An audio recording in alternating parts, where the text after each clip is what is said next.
Something huge is happening in the skies above China, and the entire global aviation industry should be worried. For decades, Boeing and Airbus controlled almost every commercial jet flying worldwide.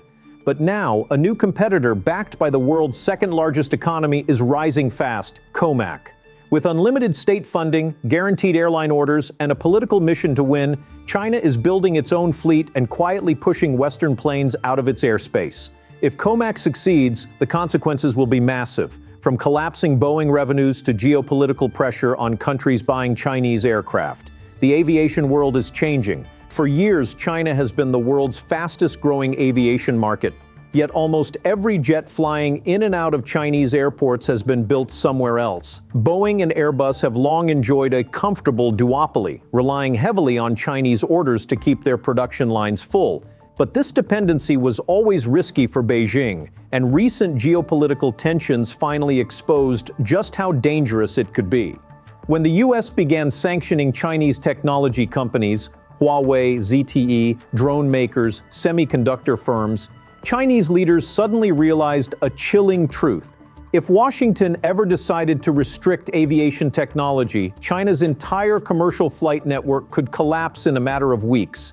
Spare parts, maintenance software, safety certifications, all controlled by the West. One political decision in Washington could ground thousands of aircraft across China. Beijing decided never to allow that scenario again. So, in 2008, the Chinese government created COMAC, the Commercial Aircraft Corporation of China, not simply as a business, but as a national defense strategy. Aviation is now considered a pillar of national security. China doesn't just want its own planes, it needs them. The motivation goes beyond politics. The economic stakes are enormous. Over the next 20 years, China is expected to require more than 9,000 new commercial aircraft, representing a market worth over $1 trillion. If Boeing and Airbus supply all of them, China will be paying Western companies for decades, while giving them strategic power over its skies. Chinese policymakers looked at the situation and asked a simple question. Why should a nation that builds space stations, hypersonic jets, and 5G networks still rely on foreign jets to move its people? That question reshaped China's entire approach to aviation. COMAC received full government backing, billions in research funding, a guaranteed customer base from state-owned airlines, priority access to national innovation programs, protection from foreign competition at home. And behind the scenes, something even more significant was happening. China was building a complete aerospace supply chain, new factories for composite materials, domestic engine programs, training thousands of engineers, a network of airports expanding faster than anywhere in the world. This isn't a short-term project. It's a 30-year plan with one goal: eliminate Western aviation dominance. The West underestimated China once in smartphones, then in electric vehicles. Now it's happening again in the air, and stakes have never been higher. The aircraft that made COMAC a real threat is the C919, China's answer to the Boeing 737 MAX and Airbus A320neo. On paper, it doesn't seem revolutionary. A single-aisle jet that carries around 160 passengers and flies medium-range routes. But its impact is much bigger than its size. The C919 represents China's first true commercial alternative to Western jets, and it's already changing the dynamics of global aviation. In 2023, China Eastern Airlines launched the first passenger flights with the C919. Western analysts expected problems. They predicted delays, maintenance issues, poor performance, anything that could prove China wasn't ready for the big leagues, but the opposite happened. Flights ran smoothly. Fuel burn was competitive, passenger comfort rated surprisingly high. Chinese travelers rushed to book tickets out of national pride. And then came the number that terrified Airbus and Boeing. Over 1,500 aircraft already on order, mostly by Chinese airlines. Even if none are ever exported, COMAC already has a locked-in market that Western manufacturers can't touch. China has decided to fill its skies with its own aircraft, a move that will redirect billions away from Boeing and Airbus.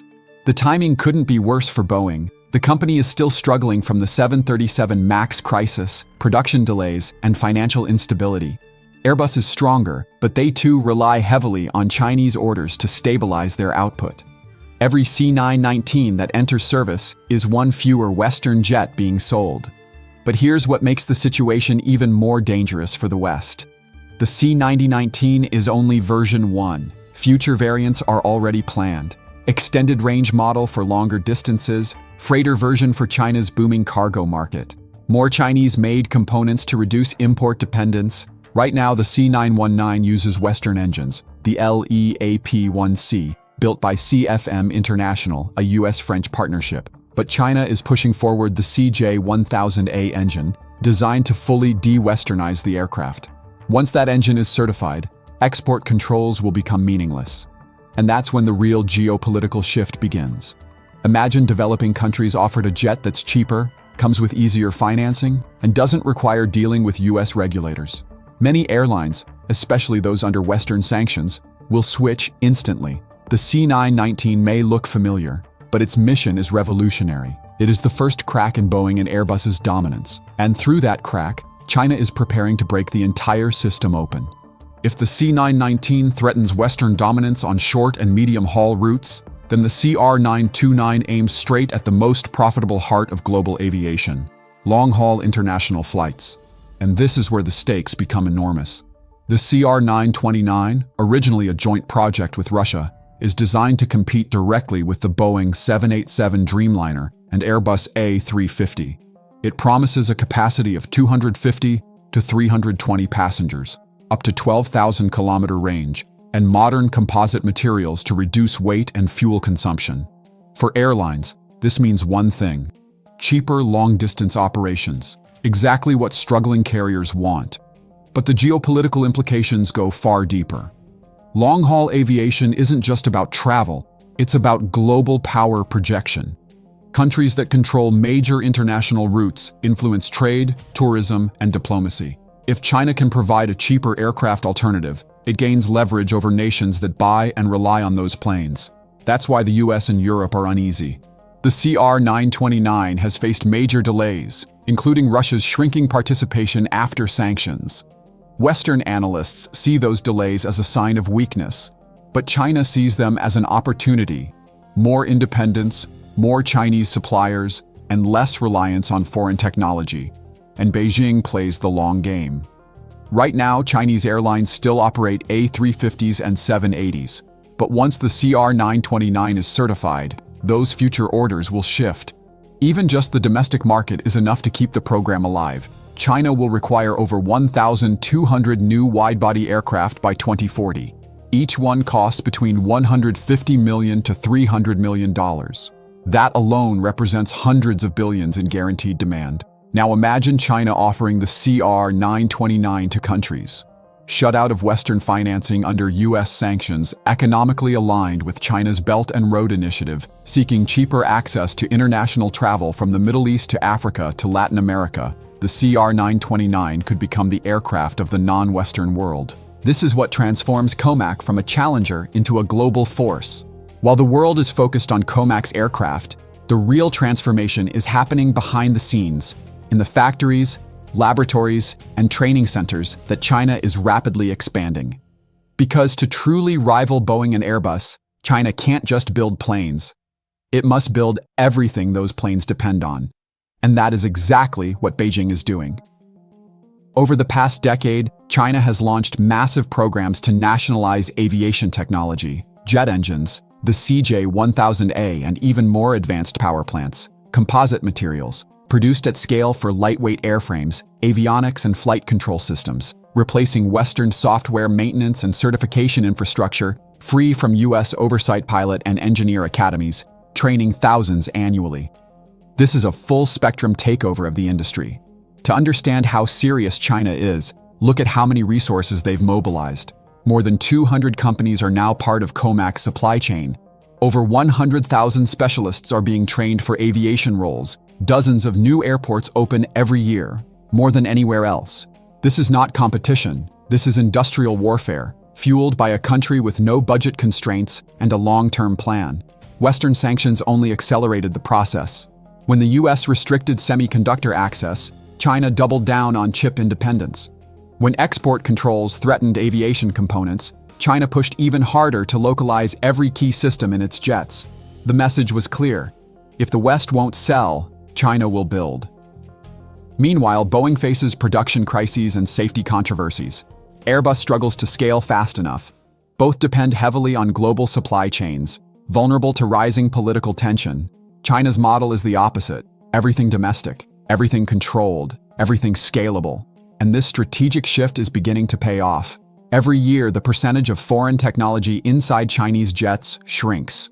Soon, a COMAC aircraft might be designed in China, built in China, engineered with Chinese software, powered by Chinese engines, flying from Chinese airports, financed by Chinese banks. Where does the West fit into that future? Nowhere. Aviation dominance isn't just about aircraft, it's about controlling the entire sky supply chain. And China is almost there.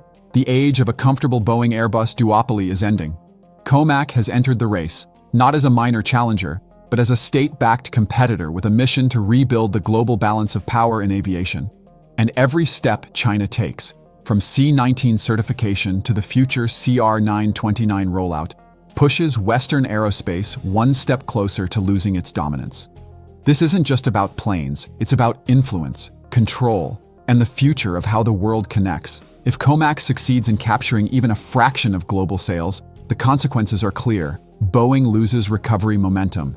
Airbus loses pricing leverage. Thousands of jobs vanish across America and Europe. And for airlines around the world, choosing an aircraft suddenly becomes a political decision. Will future fleets show loyalty to the West or align with China's rising power? One thing is certain: the aviation world will never be the same.